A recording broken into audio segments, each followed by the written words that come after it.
American Home, no power. So ito yung kanyang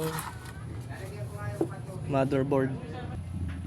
Ayan yung motherboard niya. Kung mapapansin mo, bigla kayong may makikitang adapter 12 volts. Ito yung kanyang motherboard.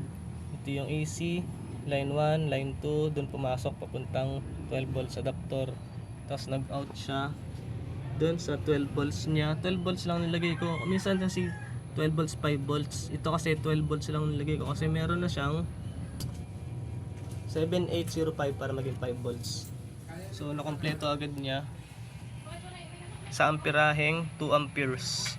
Maliit din naman yung kanyang power supply para lang dun sa IC na to. So okay na yung unit ay. Ito mga idol. Okay na yung unit, may power na siya, lumalamig na rin. Lamig na.